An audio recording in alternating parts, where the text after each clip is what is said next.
السلام علیکم ناظرین، امید ہے آپ لوگ خیریت سے ہوں گے۔ ناظرین، وہ کون سے 3 اعمال ایسے ہیں جو انسان کے مرنے کے بعد بھی جاری رہتے ہیں؟ کہ انسان تو مر جاتا ہے، اس کا سارا عمل منقطع ہو جاتا ہے، اب وہ کوئی نیک عمل نہیں کر سکتا، نہ نماز پڑھ سکتا ہے، نہ روزہ زکوٰۃ کچھ بھی نہیں کر سکتا، اب وہ محتاج ہوتا ہے۔ لیکن دنیا میں اس نے جو 3 کام کیے ہوتے ہیں، ان 3 کاموں کا اجر اس کو قبر میں مرنے کے بعد بھی پہنچتا رہتا ہے۔ آج میں آپ کو وہ 3 اعمال بتاؤں گا۔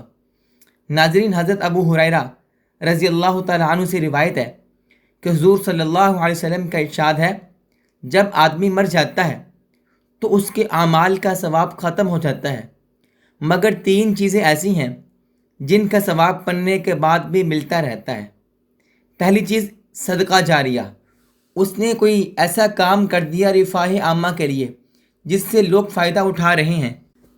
کہیں مسجد بنوا دی، کہیں پانی کا انتظام کر دیا، کہیں لوگوں کے پانی پینے کے لیے انتظام کر دیا، کہیں موٹر لگوا دی، درخت لگوا دیے، لوگ اس کی چھاؤں میں بیٹھتے ہیں، مسجد میں کوئی چیز لگوا دی، تو جب تک لوگ اس سے فائدہ اٹھاتے رہیں گے، اس بندے کو قبر میں ثواب ملتا رہے گا، گویا کہ اس کا ایک اکاؤنٹ کھل گیا ہے۔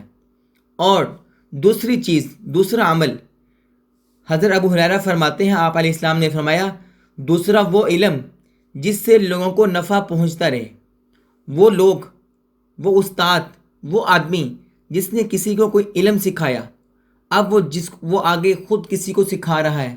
جس نے سکھایا وہ تو انتقال کر گیا، لیکن اس نے جس کو سکھایا تھا وہ آگے کسی اور کو سکھا رہا ہے، وہ آگے کسی اور کو سکھا رہا ہے، اس طرح کر کے اب وہ علم سکھا رہا ہے اوروں کو، لیکن جس سے اس نے سیکھا تھا اس استاد کو قبر میں ثواب مل رہا ہے۔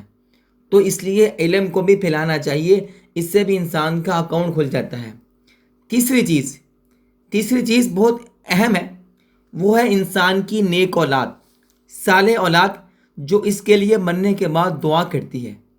تیسری چیز جو حدیث پاک میں ذکر کی گئی ہے وہ اولاد صالح ہے، جو مرنے کے بعد دعائے خیر بھی کرتی رہے۔ اول تو اولاد کا صالح بن جانا اور بنا جانا یہ مستقل صدقہ جاریہ ہے کہ جب تک نیک اولاد کوئی بھی نیک کام کرتی رہے گی، مرحوم کو اپنے آپ اس کا ثواب ملتا رہے گا۔ پھر اگر وہ نیک اولاد والدین کے لیے دعا بھی کرتی رہے تو یہ والدین کے لیے مستقل ذخیرہ ہے۔ نیک اولاد کوئی بھی نیک عمل کرے، ان کا ثواب ڈائریکٹ والدین کو قبر میں پہنچتا ہے۔ ابن مالک کہتے ہیں کہ حدیث بالا میں اولاد کو صالح کے ساتھ اس لیے خاص کیا ہے کہ غیر صالح یعنی جو اولاد نیک نہیں ہے اس کا ثواب نہیں پہنچتا، اور اس کی دعا کا ذکر اولاد کو ترغیب دینے کے لیے ہے۔ چنانچہ کہا گیا کہ والدین کو صالح اولاد کا عمل کا ثواب خود پہنچتا رہتا ہے، چاہے وہ دعا کرے یا نہ کرے۔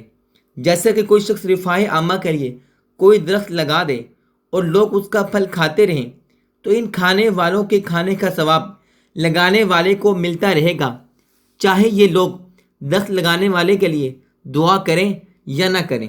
ناظرین، نیک اولاد بہت بڑی نعمت ہے، انسان کو اپنی اولاد کو نیک بنانا چاہیے۔ ایک واقعہ ذکر کرتا ہوں، ایک جنازے میں شریک تھا، تو پہلی صف میں بیٹا بھی موجود ہے، باپ کا جنازہ۔ اب بیٹے کو جنازے کی دعا نہیں آ رہی، اب وہ پوچھ رہا ہے جنازے میں کون سی دعا پڑھنی ہے۔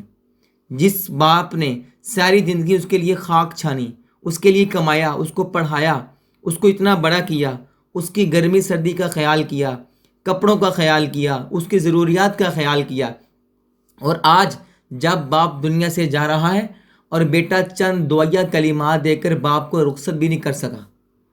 تو ناظرین، اپنے بچوں کو اچھی تربیت دیں تاکہ جب وہ دنیا سے جائیں تو اس کے بعد ان کی اولاد ان کے لیے صدقہ جاریہ بن جائے۔ یہ تھی آج کی ہماری ویڈیو، اگر اچھی لگی ہو لائک شیئر کر دیجئے، چینل کو سبسکرائب کر دیجئے۔ ملتے ہیں ایک اور ویڈیو کے ساتھ، تب تک کے لیے اللہ حافظ۔